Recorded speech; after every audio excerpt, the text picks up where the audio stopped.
Hello students and welcome to online tutor. Online tutor में आपका स्वागत है और यदि आप मेरे चैनल पे पहली बार आए हैं तो इसे सब्सक्राइब करना ना भूलें। आज हम लोग क्लास 9 मैथमेटिक्स की एक्सरसाइज 5.1 का क्वेश्चन नंबर 2 करेंगे। और क्वेश्चन नंबर 2 में इन्होंने पूछा है कि give a definition for each of the following terms. Okay, तो ये इन्होंने टर्म्स दिए बहुत सारी, ये बोल रहे कि सबके लिए हमने डेफिनेशन देनी है। Okay, are there other terms that need to be defined first. अब ये बोले कि जब हम इसकी डेफिनेशन देंगे तो क्या कोई और भी ऐसी टर्म्स है जिनको हमने पहले डिफाइन करना है, but are they and how might you define them. तो वो क्या हो सकती है और हमने उन्हें कैसे डिफाइन करना है। तो इसमें ज़्यादा कंफ्यूज नहीं होना, हमें टोटल जो है ये 5 चीज़ें डिफाइन करनी है और इनको डिफाइन करने के लिए कुछ जरूरत पड़े तो हम वो भी जरूर डिफाइन करेंगे। ओके, तो पहला है पैरेलल लाइन, दूसरा है परपेंडिकुलर लाइंस, तीसरा है लाइन सेगमेंट, चौथा है रेडियस ऑफ ए सर्कल और पांचवा है स्क्वायर। ओके, तो हम सबसे पहले पैरेलल लाइंस क्या होती है वो डिफाइन कर लेते हैं। देखिए पैरेलल लाइंस क्या होती है। पैरेलल लाइंस क्या होती है, ये देखिए इसकी डेफिनेशन शब्दों में क्या है। Parallel lines are lines in a plane that are always at the same distance apart. Parallel lines never intersect. Okay, अब देखिए इसका मतलब क्या है। शब्दों में तो उसकी डेफिनेशन होगी, ये आप याद कर लीजिए, ठीक है। लेकिन हिंदी में इसका मतलब ये होगा कि पैरेलल लाइंस क्या है, वो लाइन है प्लेन में जिनके बीच की दूरी हमेशा समान रहती है, सेम दूरी, चेंज नहीं होती और एक दूसरे को कभी इंटरसेक्ट नहीं करती। इसको समझ लेते हैं। समझ लीजिए ये एक लाइन है, ओके, और एक और लाइन है, ये दोनों लाइन है। अब क्या इन दोनों की बीच की जो दूरी है ना, ये हर जगह सेम रहेगी। ओके, जैसे कि ये देखिए, ये इन दोनों के बीच की दूरी है, ये वाली लाइन, ये यहाँ पे भी उतनी रहेगी, यहाँ पे भी सेम दूरी रहेगी, यहाँ पे भी सेम दूरी रहेगी, यहाँ पे भी सेम दूरी रहेगी। आप इसको जितना मर्जी जहां मर्जी नाप लें, इन दोनों के बीच की दूरी जो है वो सेम रहेगी। ओके, दूसरा क्या है कि ये पैरेलल लाइंस कभी एक दूसरे को इंटरसेक्ट नहीं करती। इसका मतलब क्या है कि आप इनको जितना मर्जी आगे की तरफ एक्सटेंड कर लो कहीं भी, ये कभी भी एक दूसरे को इंटरसेक्ट नहीं करेगी। इंटरसेक्ट का मतलब होता है ऐसे क्रॉस करना। ओके, एक दूसरे को क्रॉस करना, ये कभी नहीं करेगी। उसका कारण क्या है, क्योंकि इन दोनों के बीच की दूरी हमेशा समान है, चेंज ही नहीं, एकदम बराबर सेम दूरी रहती है, यहाँ भी यहाँ भी यहाँ भी सब जगह। तो इंटरसेक्ट कर ही नहीं सकती क्योंकि दूरी सेम रहेगी, चाहे इस तरफ बढ़ा लो चाहे इस तरफ बढ़ा लो। तो ये इसकी डेफिनेशन है। अच्छा, पैरेलल लाइन को डिफाइन करने से पहले हमें क्या क्या चीजें पता होनी चाहिए। देखिए यहाँ इसी में आंसर है इसका। इसमें हमको देखो लाइन पता होनी चाहिए क्या है, तभी तो हम पैरेलल लाइन डिफाइन कर सकते हैं ना। तो हमें क्या क्या पता होना चाहिए, देखिए we must know about line and plane. ये गलती से क्रॉस बीच में आ गया। हमें लाइन और प्लेन के बारे में पता होना चाहिए, ठीक है। लाइन क्या होता है और प्लेन क्या होता है, इसकी डेफिनेशन हमें आनी चाहिए। लाइन क्या होती है हमने जो है आपको पता है डिफाइन कर रखा है पहले, और प्लेन क्या होता है हमें इसके बारे में पता होना चाहिए। ओके, अभी नेक्स्ट डिफाइन करते हैं। अब परपेंडिकुलर लाइन, इन्होंने सेम बोला है कि जैसे हमने पैरेलल लाइन डिफाइन करी थी, अभी परपेंडिकुलर लाइन डिफाइन करिए। तो perpendicular lines are the lines that intersect each other at right angle. Right angle मतलब 90 डिग्री पे। ओके, राइट एंगल 90 डिग्री को बोलते हैं। मतलब ऐसी दो लाइनें जो एक दूसरे को 90 डिग्री पे काटती हैं। ओके, जैसे फॉर एग्जांपल मेरे पास एक ये लाइन है और एक और ये लाइन है, इन दोनों ने एक दूसरे को देखो यहाँ पे काटा है। ओके, तो अब ये जो एंगल है ना, ये वाला एंगल या ये वाला एंगल, ये 90 डिग्री का होना चाहिए। ओके, तो ये जो एंगल है ये 90 डिग्री का है।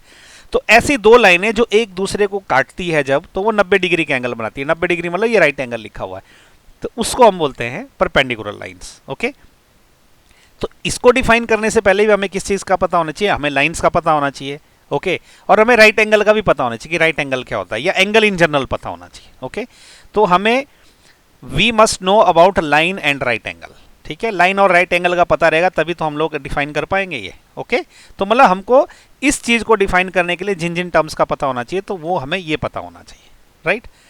तो अभी थर्ड करते हैं। तीसरा क्या, ये लाइन सेगमेंट की बात कर रहे हैं कि लाइन सेगमेंट क्या होता है। देखिए अभी हमने लाइन तो देख ली पहले, परपेंडिकुलर लाइन, पैरेलल लाइन। अब लाइन सेगमेंट क्या है, तो देखिए लाइन सेगमेंट क्या होता है। A line segment is piece or part of a line that has two end points. Okay, तो ये ऐसा बोल रहा है कि एक बड़ी लाइन का एक पार्ट है जिसके दो एंड पॉइंट्स है। Okay, unlike a line segment has definite length. Okay, तो देखिए समझते हैं इसको। ये मेरे पास एक लाइन है। ओके, ये लाइन ऐसी होती है जिसको हम इनडेफिनेटली आगे पीछे कहीं पे भी जो है वो एक्सटेंड कर सकते हैं, उसको हम लाइन बोलते हैं, ठीक है। ये लाइन है, लेकिन हमें डिफाइन करना लाइन सेगमेंट। अब लाइन सेगमेंट क्या बोल रहा है line segment is a piece or part of a line. तो इस लाइन का एक छोटा पीस है, उसको लाइन सेगमेंट बोलते हैं। सेगमेंट का मतलब क्या होता है, पार्ट। ओके, तो देखिए अब मान लीजिए इसी लाइन का जो है ये एक पार्ट है, ठीक है, लाइन सेगमेंट, और इसके दो एंड पॉइंट है, ये एक है ये एक है, मतलब ये एंड हो रही है यहाँ पे ये एंड हो जा रही है। ओके, तो ये हो गया लाइन सेगमेंट, मतलब किसी लाइन का एक पार्ट जिसके कि दो एंड पॉइंट होते हैं। ओके, ये देखिए टू एंड पॉइंट्स है इसके, मतलब यहाँ इसका एंड है, इसके आगे इसको आप बढ़ा नहीं सकते, तो ये लाइन सेगमेंट होता है। अब सेकंड उसमें क्या बोल रहा है कि अनलाइक लाइन, मतलब लाइन, जैसे कि लाइन को क्या कर सकते हैं हम लोग, अ line segment has definite length. तो ये जो लाइन सेगमेंट है ना, इसकी ये लेंथ जो है ना, ये वाली लेंथ यहाँ से यहाँ तक, ये डेफिनेट है, मतलब डिफाइंड है, ये इनफाइनाइट नहीं हो सकती, डिफाइंड है ये। लेकिन लाइन क्या है ना, आप इसको जितना मर्जी लेफ्ट और राइट में एक्सटेंड कर सकते हैं, मतलब मैं इसको क्या करूँ यहाँ पे और ये वाली साइड को जितना चाहूँ उतना आगे तक बढ़ा सकता हूँ, अनंत तक। ओके, लेकिन लाइन सेगमेंट को मैं ऐसा नहीं कर सकता, इसकी लेंथ जो है ना वो ये डिफाइंड है, ये इसकी डिफाइंड है लेंथ। जैसे मैं बोलूँगा ये 5 सेंटीमीटर है लाइन सेगमेंट, तो 5 सेंटीमीटर रहेगा, 10 सेंटीमीटर रहेगा, तो इसकी एक लेंथ है जो डिफाइंड होती है लाइन सेगमेंट की, लेकिन लाइन की लेंथ जो है वो डिफाइंड नहीं होती। ओके, तो अब ये देख लीजिए कि अगर मुझे लाइन सेगमेंट डिफाइन करना तो उससे पहले मुझे क्या क्या पता होना चाहिए, मुझे पॉइंट्स पता होने चाहिए क्या होते हैं, मुझे लाइन के बारे में पता होना चाहिए। ओके, तो ये टर्म्स मुझे पता होनी चाहिए, क्या क्या, स्पेशली पॉइंट के बारे में, लाइन के बारे में भी पता होना चाहिए और पॉइंट के बारे में। तो यहाँ पे मैं लिख देता हूँ, हमें पॉइंट और लाइन दोनों के बारे में पता होना चाहिए। ओके, अभी फोर्थ करते हैं।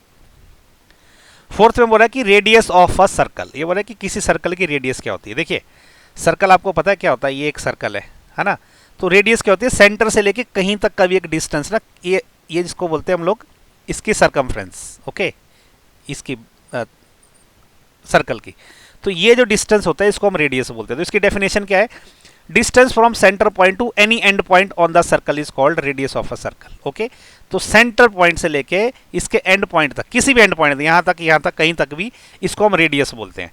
फॉर एग्जाम्पल ये मेरे पास एक सर्कल है, ये जो है इसका सेंटर है, तो मैं क्या करता हूँ, इस सेंटर से ये यहाँ से लेके किसी भी पॉइंट तक का डिस्टेंस, ये भी मेरी रेडियस है। ओके, ये वाला डिस्टेंस ये भी रेडियस है।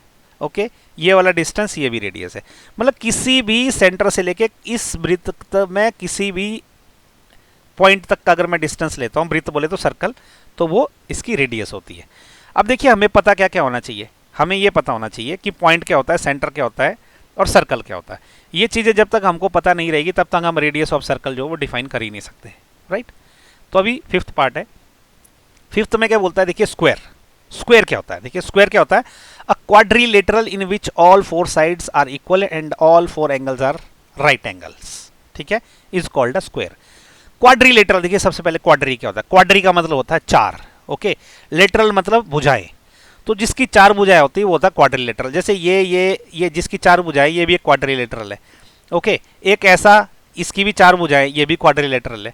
लेकिन जो स्क्वायर है ना वो एक स्पेशल टाइप का क्वाड्रिलेटरल है। वो कैसा है, ये बोल रहा है कि उसकी एक तो ऑल 4 साइड जो वो बराबर होती है और 4 एंगल्स होते हैं उसके, चारों के चारों, जो चारों के चारों एंगल रहते हैं ना, ये वाले एंगल, इसको ये वाले एंगल है, ये सारे 90 डिग्री के रहते हैं। जैसे कि ये देखिए ये काइंड ऑफ स्क्वायर है। अब इसमें क्या है ना, ये वाली भुजा, ठीक है, जो कि अब येलो कलर की होगी, ये वाली भुजा ये भी येलो कलर की हो गई, ये वाली भुजा जो येलो की हो गई, ये वाली भुजा, ये चारों की चारों भुजाएं एक दूसरे के बराबर होती है। यानी कि अगर एक भुजा 5 सेंटीमीटर है तो सारी की सारी 5 सेंटीमीटर होगी, एक 10 सेंटीमीटर है तो सारी की सारी 10 सेंटीमीटर होगी, यानी कि जितनी इसकी एक की लेंथ रहेगी उतनी सबकी रहेगी।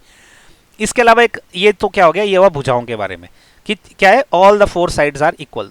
उसके अलावा एक और चीज़ है कि all the 4 angles are right angle. तो ये चारों के चारों एंगल है ना, ये 90 डिग्री के होते हैं, ठीक है। जैसे ये एंगल है, ये एंगल है, ये एंगल है, ये एंगल है, ये सारे के सारे, ये भी 90 डिग्री है, ये भी 90 डिग्री है, ये भी 90 डिग्री है और ये भी 90 डिग्री। तो सारे के सारे एंगल जो है 90 डिग्री है।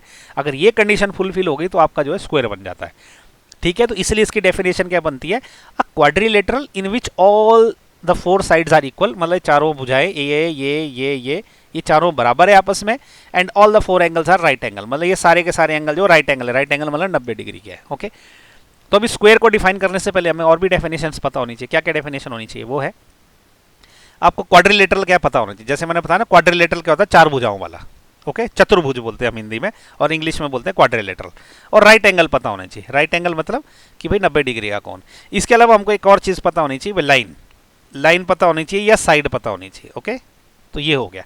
तो इसी के साथ जो है ना क्वेश्चन नंबर 2 हो गया ख़त्म। नेक्स्ट वीडियो में हम करने जा रहे हैं क्वेश्चन नंबर 3। आपको कुछ डाउट है या कुछ दिक्कत है तो प्लीज़ जो है नीचे कमेंट करके पूछिए, मैं इमीडिएटली आपका जो डाउट क्लियर करूँगा। और यदि आपने मेरा चैनल सब्सक्राइब नहीं किया तो प्लीज़ सब्सक्राइब ज़रूर करें और लाइक और शेयर ज़रूर करें मेरे वीडियोज़ को। Thank you so much, thank you for watching, thank you.